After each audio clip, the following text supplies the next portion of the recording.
Lo scambio di piccoli involucri avviene veloce, in pieno giorno, sotto i portici di via Tommaseo a Padova. La via vicino alla stazione negli ultimi mesi è diventata un centro di smercio prediletto dai pusher. È qui che si sono concentrate le operazioni della squadra mobile che da gennaio ad oggi hanno portato all'arresto di 15 spacciatori. Altre 11 persone sono state invece denunciate, 7 stranieri irregolari sono stati portati ai centri per il rimpatrio. Sequestrati in questi mesi 1 chilo di hashish, 302 pastiglie di oppiacei, del metadone, svariate dosi di cocaina ed eroina e oltre 10.000 euro in contanti.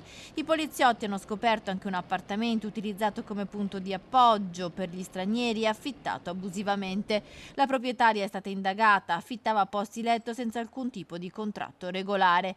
L'indagine della squadra mobile era partita a novembre del 2024 dopo un episodio violento tra alcuni nigeriani e dei poliziotti. Gli agenti durante un controllo erano stati accerchiati proprio in via Tommaseo. Erano riusciti comunque a bloccare 2 nigeriani in evidente stato di agitazione che erano finiti a terra e durante il trasporto in ospedale a uno di loro era caduta della marijuana. Da qui le indagini si sono concentrate sulla zona, scoprendo un fenomeno orizzontale di spaccio composto da piccoli gruppi organizzati che si dividevano l'area smerciando in strada piccole quantità di droga che però fruttavano significative somme di denaro.